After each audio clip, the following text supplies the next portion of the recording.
Hello, Roadrunner fans. This is JJ Perez from Inside Runner Sports. I am joined by San Antonio Express News reporter Greg Luca. Greg, how's it going, buddy? I'm doing great, man. How are you? Doing good. We're a few weeks or a week and a half past UTSA's bowl win in the Frisco Bowl, and we decided to do a little wrap-up in a different style this time, audio podcast.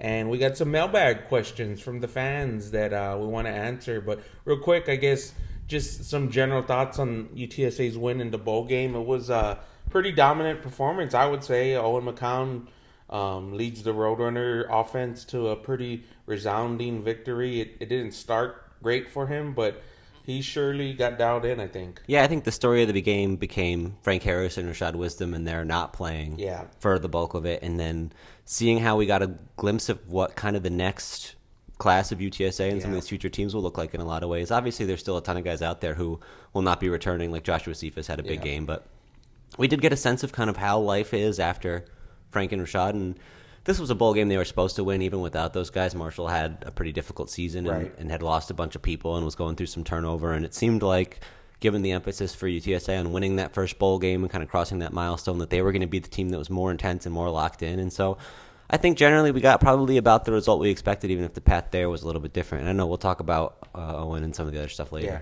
I think what's going to get lost from that bowl game is the play of the defense. It was a really physical outing by UTSA's defense. And you're right, Marshall was kind of a shell of themselves.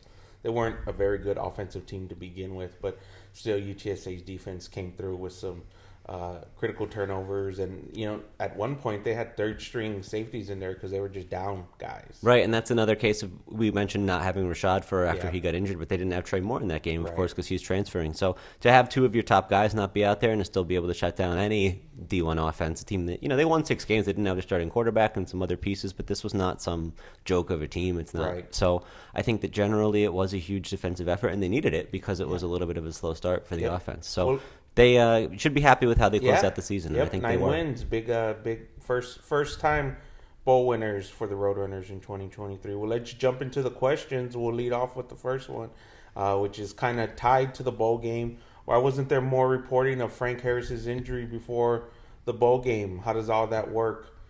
I mean, we didn't know. We're going to get right into this one, huh? Yeah. I like that. There's the old punch you in the face right out of the gate strategy. Yep. I was obviously, I don't know how you felt about it at the time, but I was obviously disappointed in myself that we got that far without knowing, but there's a lot of different things that are in play. I guess one option is that we're just the worst reporters, right?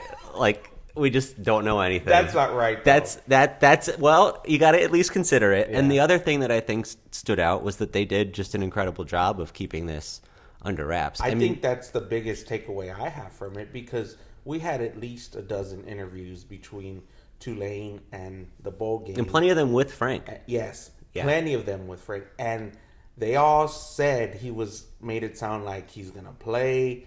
This is a goal, like go out with the first winner. Right. And this has been a situation in the past where if somebody is injured and they're not going to play, either we won't talk to them and that'll be a clue, or Jeff will at least say something like, very cryptic. Yeah, like we're not 100%. We'll see who's going to be out there. We'll see who shows up. None of that. We had none of that. They allowed us to go all the way with the other narrative, which was this is the first bowl game where things are normal. You know, everybody graduated or everybody was good academically and there were not any significant injuries. And then come to find out that this situation with Frank is what it is. And I think there's so many different ways to look at it. What we talk a lot about the culture in the program, and I try to shy away from it sometimes because it's just hard to prove. Like every team says they have a great culture, and then when you win, you say, "Look how great our culture is," and if you lose, then it's not. But it doesn't really mean anything. And then I think with UTSA, we've talked about it so much because it is so strong, and this isn't a case where you can see that, because it would just take one person who's disgruntled with their role or knows they're going to jump in the transfer portal or doesn't like Frank or doesn't like Coach Traylor or whoever to just put something out there and leak it one way or another where these rumors start to go. But everybody in the building was committed to keeping this under wraps. And I don't think a lot of people outside of the, football meeting room knew. I don't think there was even other people within the department who knew about it. I think they really kept that in-house to a pretty high level. And so it was even Frank's parents or, Frank himself, to know that your career is over after all that you've accomplished, and not to say anything negative, but he hasn't shied away from the spotlight or from the conversation being around him, And I think that he's very aware of what gets said about him online. And for all of those reasons, to be able to say, hey, I'm done, but we're turning the page to the next group and let's, celebrate him the week before the bowl game and then move on to that next chapter. But he allowed it to sort of linger, even knowing that he was already done and moved on to the next chapter of his life. So that says a lot about Frank, and it says a lot about the culture of the team, and it says a lot about all of these different elements that I think it played out the way it did. So I don't know. I was impressed with their effort to do it. But again, if people want to point at us and say, hey, you guys should have figured that out, that's another way. I mean, they had Frank at the press conference the day before the game. Yeah. And I guess to your point on that, I don't think we ever asked, what's your health status or what. I think it was, I took it for granted, and I went back and listened. There was a mention that Jeff Traylor made that he said something like, if somebody asks you about your health status, like he made a joke about it. Right. So I think they were sort of prepared from that aspect. All year we were poking around about the turf toe and how it was allowing him to get more mobile as the season went on, and he would just say the same thing every single time. And especially by the end of the year, the way he was running the ball more, it did seem like any kind of restrictions were lifted. So there was no reason for us to think that anything was out of the ordinary. And obviously he got injured in that Tulane game, but had finished the game. Right. It wasn't like he left in the second quarter and then didn't come back and then we forgot. And then he was healthy enough to play. So just like when a turf toe happened, there's ways you can get through that day, and then after that it starts to become more evident that there's an issue. I didn't even remember when he got hurt. Right. Against Tulane. I think it was like a rush to the sidelines and he took a fall or something. Yeah, or I think they showed the play. They showed a play on the broadcast, and I don't know if it was actually the play or not. It would have been hard to know, but there was a play where he kind of got crunched in the middle of the field, and if that was it, then that was it. But one point on this before we move on to the next thing that I do think we have to cover is, Jeff has said that the practices are open. Yeah. Now, technically, the practices are not open. Right. I mean, if you ask the media people, like the sports information directors at UTSA, the practices are not open. They haven't been. Closed. They haven't been since the preseason. There's no video. There's no photos. There's nothing. Now, that being said, Jeff is nice enough to allow us to go watch practice. Right. But then there's this sort of implicit, you can see certain things, but a lot of that's not reportable. Yeah. And then we've talked about, is there a way that can inform some of the questions we ask? Yeah. But I will just tell you, if I went to practice and said, hey, why isn't Frank Harris practicing in the next interview? That would not have gone well because I wasn't supposed to be there. Yeah. So there's kind of this gray area that I think we're still feeling out. But I think the other thing was, they practiced in 20 minutes from the Oklahoma border when they were in Frisco. Right. I didn't go.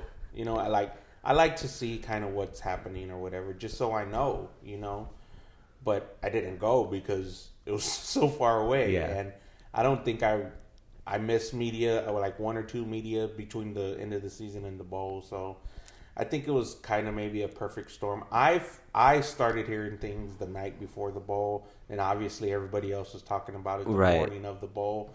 But I mean, if you look back at what was, I guess, reported and what was speculated, a lot of that stuff was wrong. Yeah, true. Because it did not come down to the pregame. Right. No, he was out, and he was never going to play. So a lot of it is, being first versus being right or whatever. But that's the way it played out. And there's no, official report to get a statement like that, I think that's the first time in the history of the school that we've seen an official statement. And I think that was due to Frank didn't want people to think that he had opted out, or that it was some kind of selfish thing that he could have been out there and wasn't. And I think that's due to all the dang gamblers and everybody it's crazy. It's not just the line now. It's individual.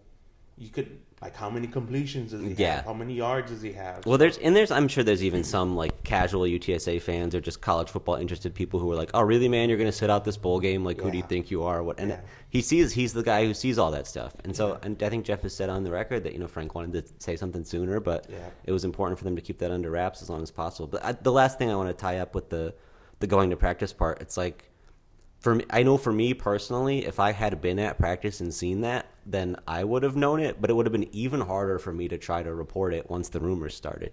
We didn't get anything out of it, but I at least asked a bunch of people as the rumors were swirling, what do you know about this? What can we say about this? And if I had been at practice to see it, but then had sort of signed the implicit contract of you can't report the stuff that you're not supposed to see, then it would have been even more of a barrier to trying to get that information uncovered. So Yeah. that's a really interesting gray area that we're still kind of feeling out, and it's always going to be a little bit dicey. But I think I don't know, I like to think we did what we could, but it doesn't feel great. Well, I mean, I don't know how things went for you, but they weren't great for me when I'm asking everybody and they don't know. Oh, yeah, right. Either they don't know or they're not answering, yeah. So it's like, okay, there's nothing you could do. We'll see when you see it with your eyes. The reality is we're going to get away with it because UTSA covered. Yeah. And if they didn't cover, then we would be crucified. So good job, Roadrunners. You saved us. All right, 10 minutes on Frank Harris' injury. I think we got to pick up the pace here. Well, that was an important one. It We was. gotta clear our names a little bit. I got it. Yeah. Next question. What's your takeaway from Owen McCown's play in the bowl game? What is his ceiling moving forward? He had a rough start, 2 interceptions the first quarter, 1 for 6 or 7 to start, but then he really turned it on that second quarter. Yeah, I actually thought the first interception was tipped, and you could say Oscar probably should have had that one, but I thought juice on it. He put it on it. Yeah, too. well, and I think that if anything, it evened out because I thought the third down pass that he made the next drive was like even worse. Right, like that was too far inside, and it should have been a pick going the other way, and it just went off the defender's hands. So I think that it was certainly a rough start in a lot of ways, and it's a combination of things. Obviously, it's Owen's first game, and so maybe there's some jitters and some unfamiliarity with the offense. But also, they talked about how Marshall defended them completely differently from what they expected. They where threw some things at him. I think it was either something about the middle of the field. Either they usually take it away and they were allowing it, or they usually allow it and they were taking it away. But it was some complete switch from what they were expecting. And so, between the quarterback getting settled in and having to make that adjustment, I thought that he was obviously slow out of the gate, but there were some plays where I was really impressed with him. There was one that didn't go for a touchdown, but it set up a touchdown run where he kind of started off looking to his right, and then he had to scramble left and make a throw on the run right to the pylon, and it was, whoever caught it, it was 1 yard short, and they punched it on the next play. But that was a case of being able to extend plays with his legs, which I think if you just look at him, you don't think he's going to be a very mobile, athletic player, but he is, and I think that to deliver that throw on the run the way that he did was really impressive, and I think that he showed an ability to get beyond his first read, too, which is something you always wonder about with the quarterback, if they're just going to look at the one guy and put the ball where it should be for that read, and then if it's not there, everything falls apart. So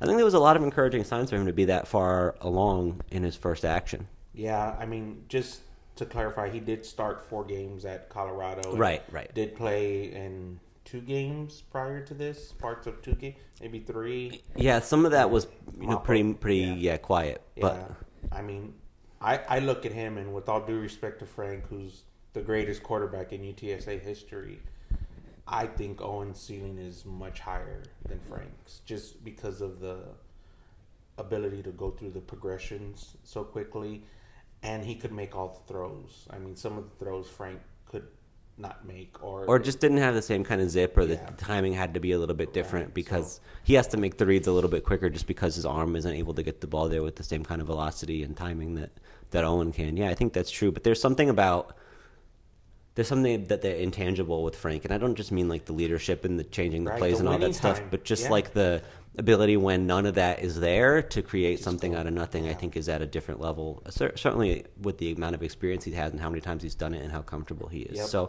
I think that Owen, obviously still has a lot to do to get to Frank's level, but there is that potential. Yeah, I mean, if UTSA enters next season with Owen McCown as their starting quarterback, they're in a good spot. Yep, I agree.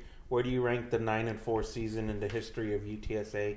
I think this is the 3rd highest amount of wins. There was an 8-win season, a couple of 7-win seasons. I think it's right there, number 3. Yeah, I was going to say, I don't think it's that complicated. Yeah.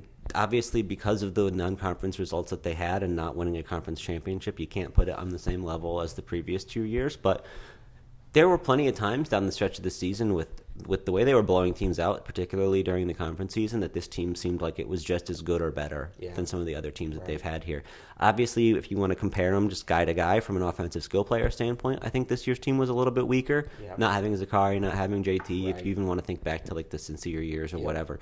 But I think defensively, this was probably one of the strongest, if not the strongest team that we've seen. When you think about what Trey Moore brought to the table, and a guy like Cam Alexander, who were either first timers on the team or were in completely different levels of play compared to past years. On top of all the other depth that they had across the board on that side, you had Rashad Wisdom and those things in this defense. So. Yeah, I think this is the best defense. Offense, probably a little notch below, and you see that even just looking at Frank Harris's numbers. But as a team as a whole, I think they were right there on a strength standpoint, but when you look at the resume and what they've accomplished, I think it's pretty easy to slot them third. I agree. What are some of your favorite or most memorable moments from the 2023 season? For me, it starts with that South Florida game where Frank Harris just kind of dialed it back to the old Frank Harris. And, I mean, that was really like his swan song. If you go back and look at it, I mean, he gets hurt the next week. Right, next week they'll have that time, right? Yeah. At Tulane, and that's it. His career's over. And to me, that was the most memorable part of this season. You know, one thing I want to mention about that, I do think that the story of the season was largely about those seniors and their last run, and so I think that having senior night be one of your most memorable moments is really fitting. But there was a video that UTSA put out that I don't think got a lot of attention, but it was the post game where Frank just went around, and it was just like an uncut video of Frank for like the last 10 minutes. So I'd encourage anybody to go find that. But you understand kind of the sway that he held and the impact that he had on people and just the esteem that people viewed him in within this program, which is really cool. For me, I actually, the moment that jumped out when I was trying to brainstorm this and I just pulled up the schedule and looked at it is I remember being at Tennessee and watching Joel Milton run for 80 yards through the open field. And the reason I highlight something negative is because it's crazy to think how bleak things kind of felt at that time. Yeah. Like we did our little post non-conference recap video and we talked about here's all the reasons that we think this is kind of an aberration and that they'll get on track and that they should contend for a conference title. But at the same time, this has been pretty alarming. And that scene of those Tennessee players kind of running free through the open field, I was having flashbacks to when I first started here, some of those Frank Wilson years that they were getting blown out week after week. And it was like, is there a chance that this season kind of devolves that way? And so just to have a moment like that exist at all in a year that ended up being so successful, I think speaks to the level of progress that they made once they got healthy and sort of hit their stride and were really in the flow of everything that they wanted to do, whether it was with the new offensive coordinator or whatever else plays into them playing at their highest possible level.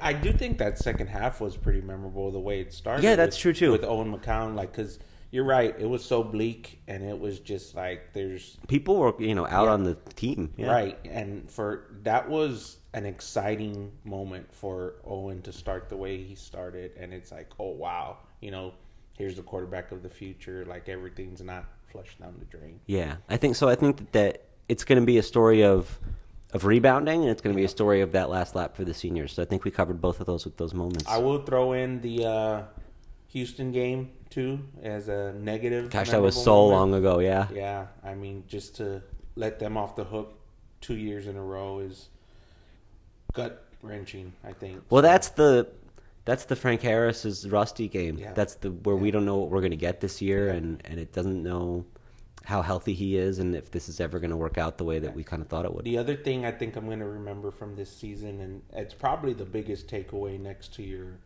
the 18 seniors thing, is how a lot of these games are not competitive. Yeah. Like UTS, like there were not that many memorable moments because UTSA won 7 games in a row by 10 points or more. Right. We had so many dramatic finishes the last couple of years, and it spoke to, man, this team is so close to not being the team that they're regarded as. And this year they earned every win. There was nothing that they kind of snuck out or where I thought that they didn't deserve it. If anything, that Texas State game at the beginning of the year was the one that they were closest to losing that they ended up pulling out. That'll be a pretty interesting one next year. They got a lot of interesting ones next year, yeah.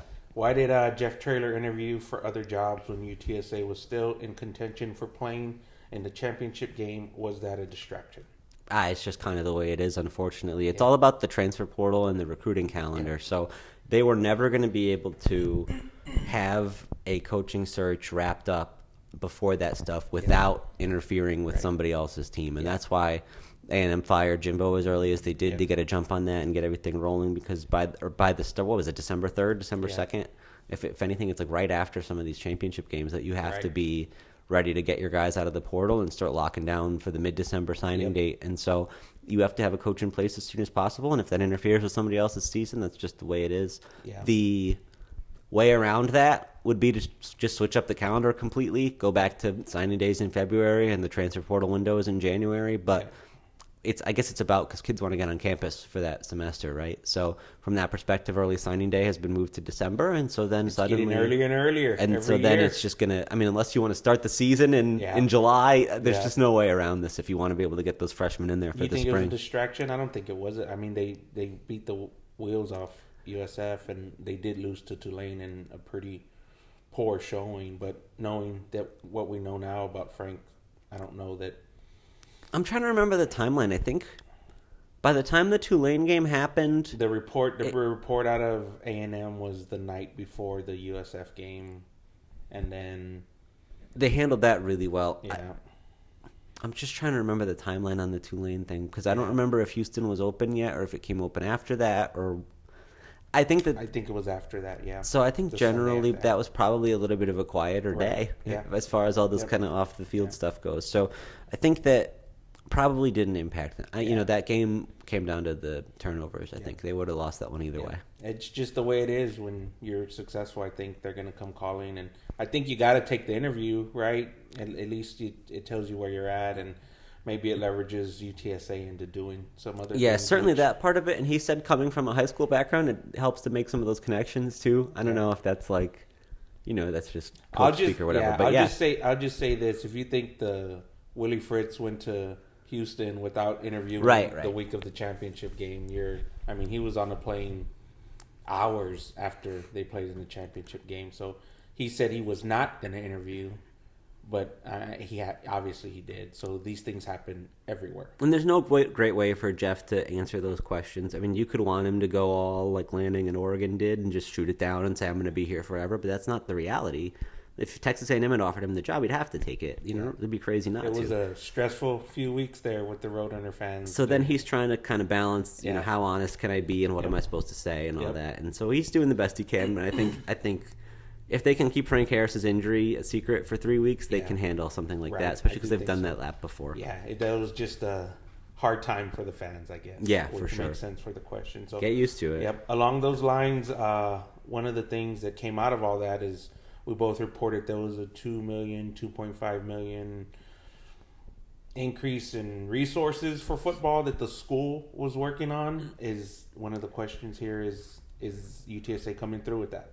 Well, it sounds like there was a partial commitment towards the nutrition component, but it doesn't sound like all of that was mobilized as much as they had wanted it to be. Now, I think that they kind of operate on the academic calendar, right? Yeah. So they would have a few more months to finalize what that's going to look like for the next cycle, and maybe they will get there. But it did not seem like immediately that potential with Houston or the pressure that created generated that kind of movement. And that, just to be clear, that's institutional money that they're trying to redirect to athletics? Or some That's a good question. I actually don't know. Yeah, or some sort of combination. I don't really know where it comes from. But that's been the thing that people, especially when you compared to Houston, because Houston gets so much institutional support. They rank near the top of the country, and and UTSA is kind of in the middle. And I think that it just, the way the UT system works, I don't know, it's all kind of complicated. But I've always wondered, one of the things I have never been able to get a grasp on, and I've asked a bunch of different people, is how did they even set that number?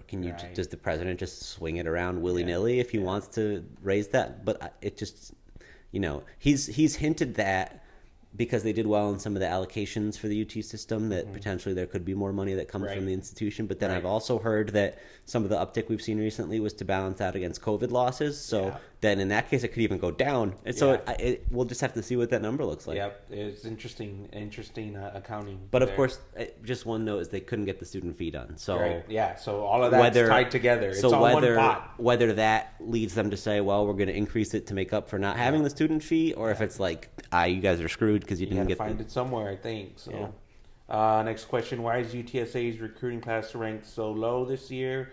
Are we finding out that Jeff Traylor is not as good of a recruiter as we thought? Early signing day, I think they ended up 15. They could sign guys up to the first day of classes, so it always changes. I think they're ranked 10th in the conference. Yeah, it was pretty low. Yeah. So some of these teams are signing 30-ish something guys. I don't even know. It's different now. I don't know if they have the slots for that. Yeah. On the average strength of the recruit, I think UTSA was third. I think it moved a little bit. Yeah, perhaps. But it was certainly they ranked somewhere better there than they did in the overall, right? And so certainly the messaging has been that because UTSA has been successful, they have the ability to be more patient and selective with who they bring in. So this allows them to not just take kids to fill up the class. They can hold the spots for whether it's transfer portal guys, given that that's such a big part of the college football landscape now, or whether it's just dudes who you identify later in the process of the high school recruiting and want to bring them in February, that you have that opportunity to do that. Now, if they had just struck out on a bunch of different guys, and that's why the number is low, they'd probably say the same thing. So it's hard to know for sure exactly what goes on behind the scenes and who they want and who they don't get and who they do get. But I know there was a couple guys they had lined up who ended up flipping. I think that was a cause for alarm at some point during the fall. But numbers-wise, they still got a decent amount of guys. And it seems like there's a level of quality there that still delivers on whatever kind of new standard they're trying to set. So I think they've earned the benefit of the doubt at this point, I guess. But I understand if there's some people kind of a little bit timid about it. Yep, I agree with that. I think it's a good class. I don't think it's a large class, and I think they lost 3 commitments that were pretty highly rated in a 2-week span during the fall that hurt. And to your point, I guess the one point I would make is I think you could get a grasp of the transfer portal kids that are taking official visits, and you could make a guess based on like the quality of visits that they're not maybe in play for as many highly rated recruits as before because of the transfer portal. And I think that's NIL driven. Like that would be my thing. They ended up so far with 4 really good transfers. Yeah. And they're probably going to get some more. But certainly I don't think whatever they're ranked in the transfer side of it, which I think may be lower than 10th, is where they want to be. But that's where but that's a numbers game too, right? So like quantity. It all just depends how many openings you have on your roster. It seems like they have a lot of guys coming back. Yeah. So but that's another thing where we haven't been able to get a firm grasp of that because Jeff doesn't want to put somebody's name out there that they're coming back for an extra year, and then somebody wants them as a grad transfer, and then suddenly they're not here anymore. Yep. Why are so many players entering the transfer portal, and what's the impact moving forward? I think I saw 7 scholarship players. I was going to say that's a funny one because I would disagree with that categorization. I don't think there's so many. Yeah, I would say there's 2 really that entered. Right. I would say the rest of them were probably requested to be entered or are looking for playing time. Cyrus is an interesting one. Cyrus Dumas, I don't know. Well, maybe 3, Yeah, I don't know. Just because he was injured and he was supposedly... Ogundipe? Yeah. Danielson, you call him? Danielson, Yeah, that's he just never kind of ended up contributing much. I think he was hurt most of the year. Buffalo Cruz was in the same boat. We thought those guys would both play a lot. And I'm not saying Buffalo's in the transfer portal, but they were just kind of guys where it's like highly touted coming in, and then we didn't get to see much of them, and we don't really know exactly why. So, so Cam Alexander and Trey Moore are the big ones that obviously would have played a huge role here next year, and Cyrus potentially, but the rest of these guys kind of just weren't playing as much and probably looking for playing time, and so. That's just that's probably the intended part of the transfer portal. That's what it's for. Right. Yeah. It's like a guy who maybe they end up transferring down to the FCS or maybe they end up going somewhere where they have a better opportunity to play just a lower level FBS school. But I think it's just kind of the nature of it. If you have really, really talented players, they're going to transfer somewhere bigger. Yeah. And it's not a UTSA exclusive problem. You just have to be able to hold that off better than your contemporaries. And that means the other schools in the AAC, and it seems like UTSA's NIL effort is probably, at least competitive or on par with anybody else in the league.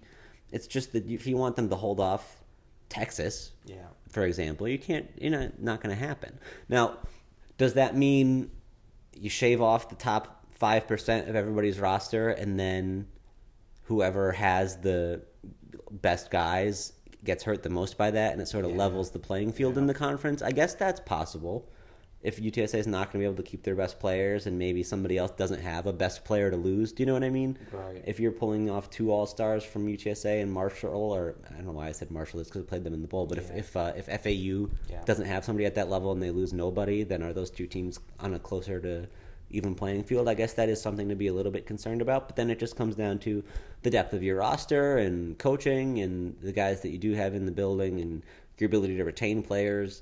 If there was not some other factor in play, a guy like Devin McEwen is probably somebody who would have been targeted, but they have that relationship and the connection they've built here, and he thinks that this place can get him to the NFL. Yeah. That's a goal that he's stated publicly. So there's so many different factors in play, and obviously NIL is part of it. Yeah. I think maybe this year it swings, but generally UTSA's got more out of the transfer portal than they've lost. I mean, Cam Alexander is a guy who came through the transfer portal. Yep. So if you want to say, I wish this whole thing didn't exist, you never would have had him to begin with. Yeah. So you basically you lose Trey Moore and you lose Zakari, but even a guy like Nick Fortune has played a huge role here. Yep. Joe Evans is going to be has been a key player this year. Brandon Brown. Yep. They've gotten a lot of their top contributors out of the portal, and I'm sure there's plenty of names we're forgetting too. So I think that it works both ways. Hope there's going to be guys who are stars who move up, and there's going to be guys who are budding stars who come in. Yeah, I think also that's part of the recruiting aspect about the question going back a few about are we learning that Jeff Traylor's not as good as a recruiter that he is.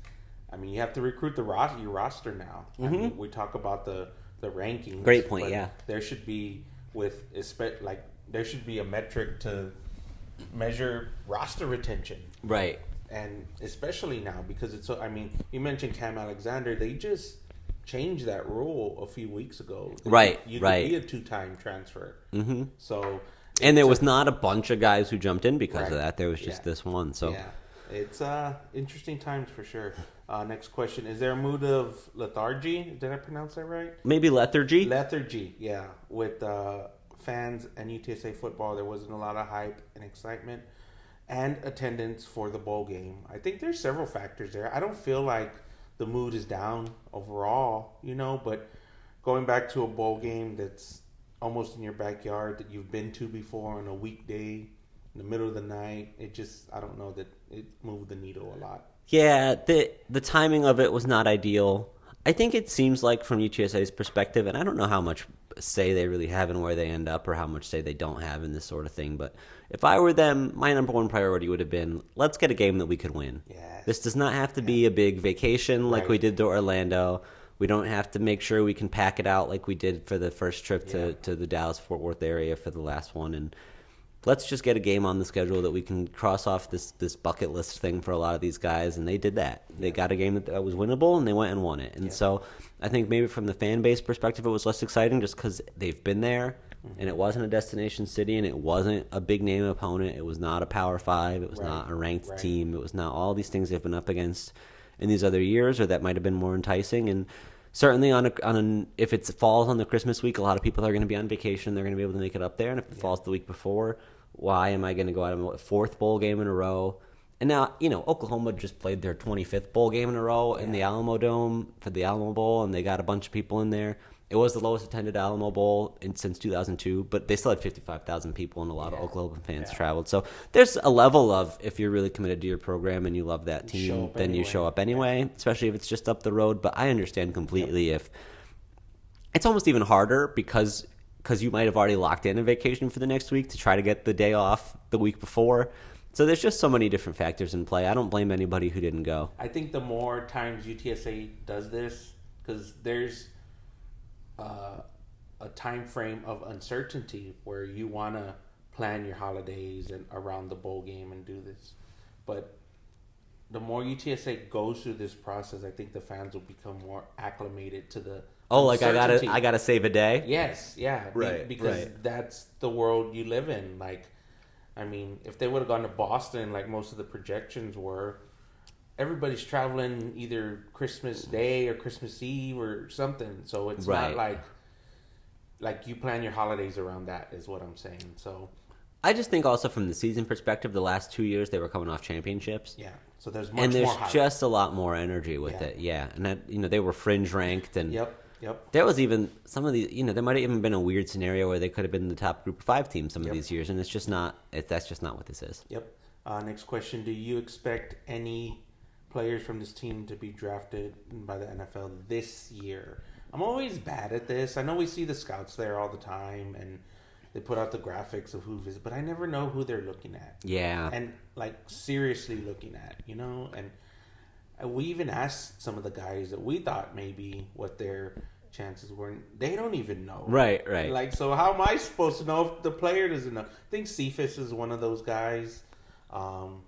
Certainly a guy like Tremaine Bell could get some kind of camp invite or undrafted free agent deal. I don't know. I think this is the dumbest thing. It's hard to get drafted into the NFL. It's that's a pretty obvious thing to say, but people you look at a guy on your team and you say, oh, he's good, maybe he'll go. But you really got to think about there's so many college football teams that have a lot of really talented players. Cephas is very good, but is he? I don't think a lot of people even have him like top 30. There's just so many really talented players out there, especially at that position. And so I think that it's going to be hard for anybody to actually have their name called. Yeah. But it doesn't always go the way we expected. How recently was it that Spencer Burford went before Tariq Woolen, and we were so set that Tariq's like a second-round pick and Spencer's going in the 6th or 7th, and then suddenly it ended up being flipped. So it's hard to say. The names I would highlight would be, you mentioned Tremaine. Mm-hmm. Cephas is obviously the guy, probably, if anybody, that it would be him. I think Rashad will probably get some kind of a look. I don't know if at his sort of build and size that you get drafted, but I think somebody will bring him into camp just because he's been a productive player. And I wouldn't be shocked to see like a Nick Troy Fortune get a look, just because you need camp bodies and you need people who have proven they can play at a high level, and who knows what they'll show you once they show up at that stage. See. Yeah, pro day in March, so I'm sure we'll have a big group, most of the 18 guys going, and see what that looks like. I will say, when you look long term, keep an eye on Joe Evans. I think would have a shot. He might have to prove that he can play more snaps. Yeah. Maybe just be a larger scale impact on the game, and then. Would it be shocking if a guy like Jamori Robinson had a big step forward next year and maybe put himself in that conversation? Yeah. Those are two names that I would keep an eye on. Yep, awesome. What's next for Frank Harris? Will he continue to play football? I don't know that his football career is over. I think maybe it might be. Certainly the injuries have taken some kind of both physical and mental toll. I asked him after the game if he had any regrets, because it was a hard year, man. Like, you go from like having surgery after last year's bowl to whatever, all the stuff he went through with the injuries, and then almost retiring, and then coming back and playing not great, and then getting hurt. And I don't imagine we'll ever see him on the field again. Yeah, I don't think that this year he was as good as he's been the last couple of years. Yep. I think just the injuries and everything else has kind of taken a toll. He only had so many miles on the and he's spent a lot of them here, and I think certainly for somebody who's had the history he has injury-wise, who knows what kind of even medical evaluation he would get if they went through the whole process. And that's not even to say that I don't think he's an NFL quarterback to begin with. We've talked about how we think Owen McCown has more potential arm talent and the ability to make more of the throws, and that's just stuff that you have to do if you're going to make it at the NFL level. Yeah. I would love if he was on San Antonio's XFL, UFL, awesome. Whatever team. Be an injection into that franchise. I don't even know if he would be able to beat out some of the guys that we've seen play at that level. That's guys who have gone on to go to the NFL. They've been kind of just that next notch below. But, man, just put him on the roster and just give him a chance and see what he can do. I think that would be awesome. So, but it's a matter of if he wants to do that. Yeah. Could he find a role? I know there's a later question. We'll just mash it in here. Yeah. Could he find a role within UTSA in some kind of a coaching role? I feel like we asked him about coaching at one point, right? Yeah. Was he not as interested in it? I can't remember. I don't think so, yeah. It does sound like one of the questions was he may be in line to start fundraising for UTSA. I guess. Or even like a recruiting kind of role, right, maybe? I think it was more towards NIL. Yeah. So, who better, right? I mean, he's the poster child for NIL for the Roadrunners. So we'll see. I think whatever happens, we'll see him really involved in the program moving forward. I think so, and I hope so. Then you can get a statue someday. Yep. Who was the most improved player from 2022 to 2023? My guy is going to be Tremaine Bell, I think. That's a really good one, yeah. Because we saw him put on the weight, and then it made him a more effective player to be able to anchor against the run while still being... He had always been on a per-snap basis, a pretty good disruptor in the pass rush. But this allowed him to hold up against the run better and take on a starting role for the first time in his career. And not to go too far off on a tangent on that, but I really enjoyed that aspect of some of these guys who were able to play the sixth year of whether it was the progress they made academically to be able to complete degrees and things like that we don't often talk about. Tyke. Or just guys who like Tyke and like Tremaine really emerged with that last opportunity where otherwise it would have been they finished their career without ever hitting that kind of a peak. So that's pretty cool that they had that opportunity. It's not going to be many more classes who can do that. Who else improved? On offense, I highlighted Venley Tutafu, and I think we talked about last year how he was kind of thrown in there, out of position at tackle, just maybe had some of the tools for it, but just wasn't as productive. And this year we came back and he was at guard, and it was like, okay, cool. He can sort of hold down this position and be in his more natural spot, and that'll be good for him.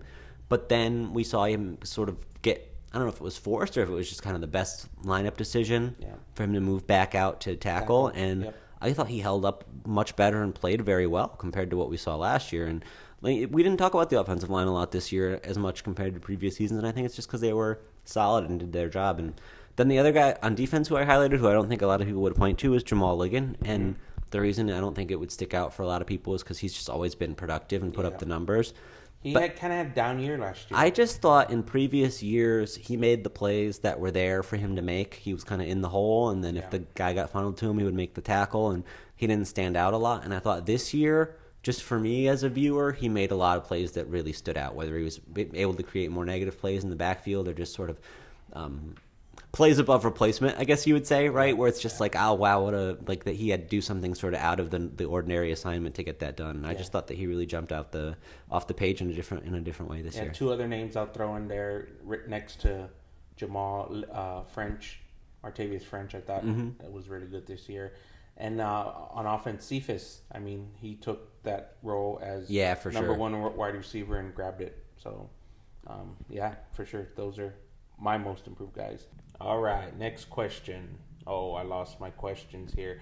Did coaches expect Devin McEwen to have such a successful freshman season? I don't think you could expect freshmen to come in and do what he did, but I do think they thought the freshman wide receiver group was really good, and they expected some production from him, but, I mean, McEwen looks like he's going to be a stud. Yeah, it's interesting. I think that sometimes you just hear names get thrown about, whether it's in the spring or over the summer or early in fall camp. And I was hearing McEwen's name before I knew how to spell it. Yeah. I don't want to go back at some of my notes and see what I put there, trying to sound it out before it was evident he was going to be a guy. But it was pretty early on that they were at least highlighting him as, okay, so Zakari's not here. Who could replace him? And his name was coming up. And it's like, all right, so you're just naming everybody on the roster. But no, they actually, were onto something there. And kind of, it seemed like there was some genuine level of thinking that he could be a contributor. So they were not probably floored by it. But again, it would be hard to have expected the level of production we saw. I do think also the David Amador is a name. They maybe wanted to try and get more involved this season and a name to watch moving forward. Yeah, I think if anything, he got more buzz than McEwen early on. Yep. But McEwen certainly, for whatever reason, just had a bigger role in the offense this year. They both seem like promising players, though. That's nothing away from Amador. What scout team players impress coaches and are likely to secure playing time next year? This is classified answer because of the portal. That's it's funny because it was like, one day I was light on questions. It's a harmless question. It's like, any young guys maybe we should keep an eye on or who have impressed you or developed through the season, and just like not going to tell you because you don't want somebody to reach out to him and try to get him to transfer over there, which is maybe a little bit paranoid, but it is what it is. I mean, it's better safe than sorry, I guess. Now, the only thing I will offer for that is when Trey Moore transferred was the first time we heard about James Wally. Yeah. And it sounded like he had done some things that allowed him to be highlighted in that way at that time. Yeah, I know he played a few snaps in the bowl game and didn't really show much, but that's a guy that they seem to at least like a little bit. It's hard for me to keep track of the second and third string offensive linemen. It's beyond hard to keep track of the scout team. So we'll see. We'll see in the spring, I guess. What positions are in need that the coaches are going to target in February? I guess for signing day, portal, JUCO, high school ranks. I think we're going to see a combination of all of them. From quarterback, that was mentioned in the press conference. Yeah, you think one out, one in at least, right? So it wouldn't be surprising for them to see a veteran transfer come in there, because I think Owen's kind of like the young guy, right? I don't think they need another freshman necessarily. Right. So maybe another safety. Corner safety. Is the one that I highlighted right away because you're talking about you're losing Nick Troy to graduation, then you're losing Cam to transfer. Yep. You should have DeJuan Griffin coming back, but you're also losing Xavier Spencer and Cyrus Dumas, who were kind of some of the depth guys there. So maybe two guys there. If you start it right now, it's DeJuan and it's Zay Frazier, I guess. Yeah. And I'm probably missing somebody, but generally I think that they're pretty light there relative to what we would have thought. So, or what the amount of guys that they would want to have in that role. So that's a place that I would think that they would need to identify, and probably weren't counting on Cam transferring. So need to identify pretty quickly. Yep. Running back. it seems like Rocco Griffin's coming back. Yeah, I know he did the senior day thing, but there's yeah. been no indication that he's not Cobb's going to be went in the portal, so. But he wasn't making a huge contribution. I do think anyway. they may be in the market for a transfer portal running back, and that may be an area we see them try to get someone on campus before January. I mean, I think if they have the 3 guys that they had last year, even if somebody gets hurt, those 2 of those guys is enough to carry the load because they're all potential. Yeah. They're all potential workhorse style backs too. Right, so right. I'd put that one pretty far down the list. Yeah. Which super seniors do you expect to return? I don't even know who the super seniors are. Greg. That was another one of those like we're not going to tell you because what if somebody wants them as a grad transfer thing? So I know that we learned during the year that Ken Robinson and DeJuan Griffin intend to be back. I think Oscar may be on the fence. Oscar was one that was questionable, and it sounds like Joe Evans is coming back. Right. It's kind of the sense that I've gathered, but that a lot of that's not official yet. And then, well, first of all, we saw like with Brendan Brady's situation a couple years ago, where who knows when you decide or what that could end up looking like if you think you're going one way and then you go another way. But I will say I expect Jamal Ligon back. I expect Danye back. I expect Cyrus Simon back, and Christian Clayton is one too. But those we don't know for sure. That's just sort of reading. That's more reading the tea leaves. The ones I said earlier, I feel more confident in. We'll see. I guess when the roster comes out for the spring. But it's interesting because that's a lot of defensive guys. Yeah. I think we saw last year where it sort of trended that the defense was stronger and the offense was weaker, and we might continue down that path. And I think that's the reason why you see the recruiting class more heavier on the offensive side than the defensive side. Right. That's where you got to reload at the time. How is the program financially? Where do we rank in the American Conference? I'll kick it to you for the hard data, but I know where it feels like UTSA ranks, and it's not at the top, but it feels like in the middle. Yeah. So these things, the what numbers. What metric do you use? The numbers that you get lag reality like too. A year and a half, right? Yeah. So and then even within that, we haven't looked since before the season, right? So. UTSA, when we were talking about how are they providing for Jeff Traylor and is there the potential for him to move to a program that provides to him better within the last month or two, they did give us some stuff to sort of try to counter that narrative. And so we know that since 2016, I can just read it off here, they went from, for football specifically, they went from $8.45 million in 2016 to $16.7 million this year. And that's there. We haven't seen that record, but that's the number that they gave me, and so that's almost double. That's a huge uptick. Obviously, you look at the overall department budget. 27 and then 17-18, it was $30 million, and this year it's 44.9. So that's a huge uptick too. And we know that they still are not collecting the American Athletic Conference media distributions, right? And they're keeping that classified. What that right, and some of this data is. When Conference USA was giving them nothing because they had announced that they were leaving. And so there's been that transition period where you think being in the American will lead to greater revenue down the line. But right now, coming into the year, their football expenses were 9th of 13 reporting schools in the American. And this reminds me that I got Navy's number, but I forgot to check that one. They sent it out way later because they classify everything because it's the government. But anyway, so they were not near the top of that. But then even that stuff is... when this conversation came up late in the year, people started talking about Tulane because Tulane's numbers were really low on that too, but because of the recent success that they've had, now those numbers are a lot higher. And so it's different from what we know, but what we know is that UTSA is was sort of towards the bottom, but is trending up. And I think that generally, when you talk about the way the league's changing, SMU was right at the top, and they're not there anymore. Right, they're somewhere else. So. I think Memphis. It kind of, I guess it is probably Memphis is probably that team now. And, there was a gap between where the teams that were incumbent American Athletic Conference members were closer to the 60-ish million, 60, 70, even 80 was SMU. And Temple's really up there too, but you wouldn't know it from, the way the game played out on the field. Yeah, so, I think the big kick in the teeth there was not getting the student fee passed because that would have injected a significant amount of money into that figure and put you on a different, in my mind, in a different stratus with the top tier. Right. But if they're committed enough, they can find another way to do it. And if they continue to succeed and attendance is good, there's a lot of different ways to drive revenue. And so I think that it's going to continue to trend up. It's not going it's not going to level off or go down. I wouldn't expect anytime soon because of the way that the program's just been building from year to year. It's hard to find teams that have grown as much as they have. Right. That almost makes you think there's a plateau coming at some point, or maybe the growth won't be as exponential. Yeah, certainly. It's going to be hard to keep up the pace that they've set. Right. Yeah. What are the expectations for next year's team, offensively and defensively? And the Roadrunners are pretty good on both sides of the ball. This might have been the best defense in the Jeff Traylor era. Offensively, obviously, they struggled at times, but they really got it going when Frank Harris was healthy. I think the outlook is the expectations are can be better. Yeah. I think the defense, like we just mentioned, should be very strong. Yep. They will have to find a way to replace what Trey Moore brought as a pass rusher.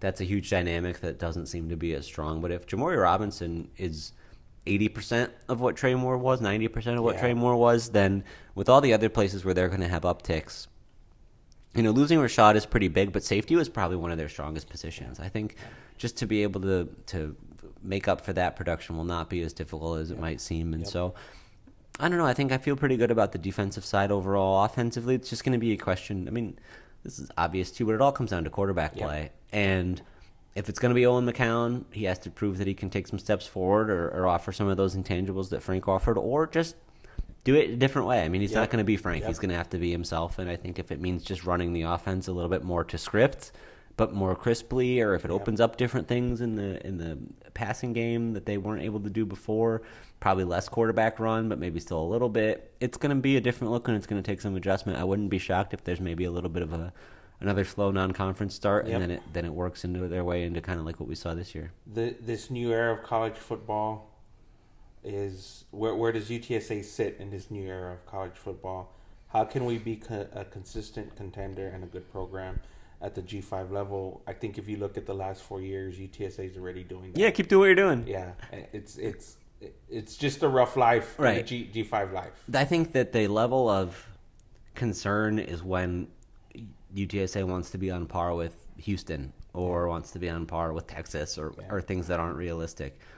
I think as far as the G5 landscape, I think they are right where they need to be. They should be able to continue to bring in even transfers from other G5 schools that consider this a step up, or whether it's from FCS or whatever the case may be, or somebody who's unhappy or wants to be closer to home, whatever the case may be, they'll be able to bring in some quality transfers. And I think that they will do enough with their NIL effort, which is pretty solid, and with the culture and what it means to be a part of UTSA football, that they'll continue to limit the amount of guys that they lose. And it just seems like what's going on right now feels sustainable. It doesn't seem like they've struck lightning in a bottle somehow. Right. We're going to have to reinvent the wheel next year. I do think if they could have a little bit of increase in NIL, more than anywhere else, that could provide additional talent.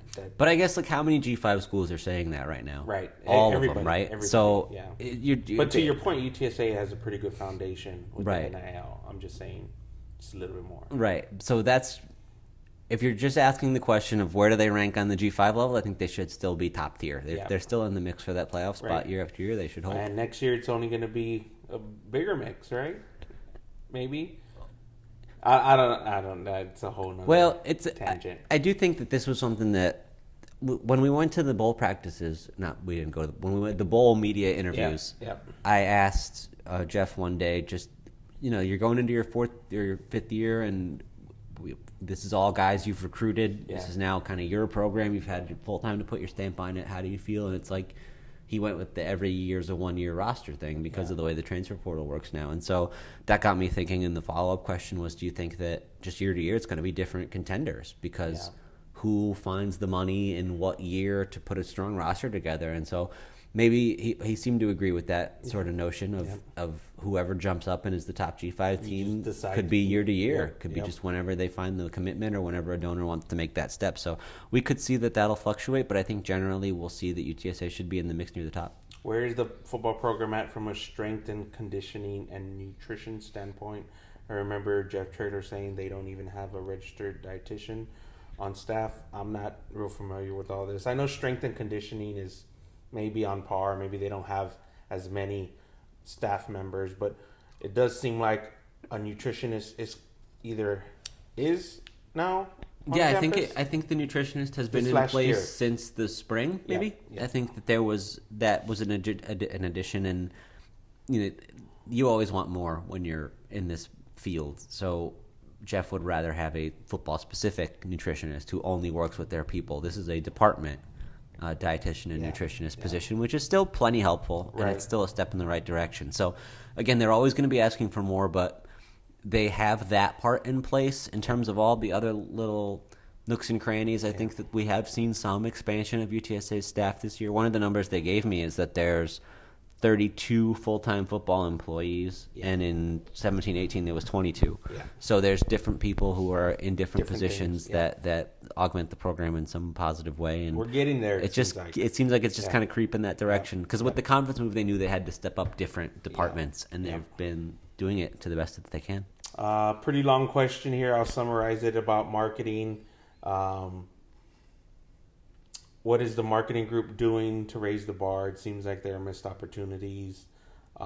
What's your overall take on the market? I mean, we talked about it at length last season. I think you even did a comparison with Texas State. Yeah. It seemed on par. I think it feels like UTSA's maybe increased that a little bit since last year. They have a new creative department was pretty active kind of from the midway point of the season on. Yeah, this ties into the last question. I think that they're doing more in different areas, and that's one of them. And I don't know if it's a specific marketing person, but social media kind of is marketing. And they have stepped up the athletics social media presence and the kind of content that they produce in that way, and that spreads that awareness and generates that interest in the program. And so I think in that sense they have addressed marketing a little bit.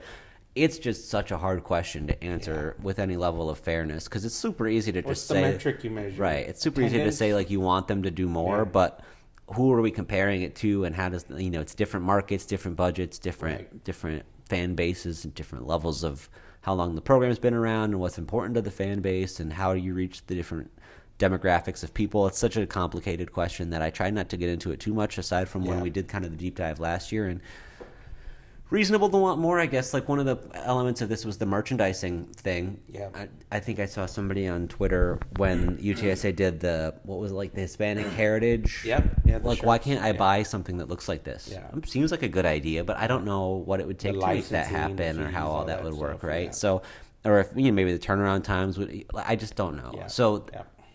I guess your best bet as a fan is to just keep asking, right? Yep. The people, as long as the people who want it or have the control over it, those two groups are intersecting, then they can try to make that happen. I'm for sure you. Nothing I could do. Right. I'm sure they see all but all the fans' constructive criticism. Right. So ask for what you want. I think. Does UTSA make money on concessions and parking at the Alamo Dome? I think that's no, right? So the way it works is the city gets everything for concessions. Yep. And the city used to get... The parking thing's kind of confusing, but the bottom line is that since 2019, UTSA has arranged where they buy the lot as part of the leasing agreement. Yeah. And then they are free to sell the parking. Yeah. So they sort of, profit from the parking, but not entirely. There's not a lot of parking there anyway. What that does is it allows them to package some kind of to say you get a parking pass with purchase of this season ticket package or whatever. Right. Yeah. So it gives them a little bit more control to try to use that and to try to profit off of that. But all those parking spaces are going, and I don't know exactly what the rate the Alamo Dome is charging them to buy it and how much profit they're able to sort of add on top of that. But generally, no, that is sort of one of the downsides of having that facility be your home stadium, is that the city profits from that stuff. The city owns it. UTSA is a tenant. I think it's an okay deal. I don't think UTSA pays any rent to use the facility. It does seem like it does seem like it works for all the parties. Yeah, but the city gets a permanent tenant to the building, and it is designed for people to go there. It is not a hard place to get to. It is not some remote thing. It's not Wolf Stadium where the Missions play. It is a good setup as far as I'm concerned. It's not where Army plays. Right. It's not in a forest. It's a place where you're supposed to go watch football and other major events. What I'm saying is, like, it is built to accommodate 65,000 people, and since that's not happening, it is seamless enough for 30,000 people to get in and out, because it's built for double that. As we look to next season, who are the leading candidates to wear the 2-0 uniforms. What do you think about offense? Maybe certainly JT Clark. Yeah, so you have one returner. Yeah. So presuming that unless there's like no chance he's going to be healthy enough to play, or that's a situation we'll have to monitor through the season. I'd throw Owen in there, maybe Owen McCown if he's a starting quarterback. I'd be curious how many times in Jeff's history of having certain numbers that are prioritized that the quarterback hasn't been one. You'd think that's kind of a given.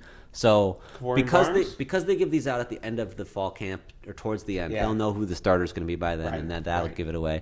Kavorian's a good one. He was 4 this year, I believe, right? So he was in the single-digit group, and then Oscar's another single-digit guy who may or may not be back. So he'd be a guy they'd consider. But I would think it would be just based on sort of what you look for out of that role and the guys who seem to be in those central leadership positions. I would think the first 3, the quarterback, JT, and Kavorian, would be the offensive guys. What about defense?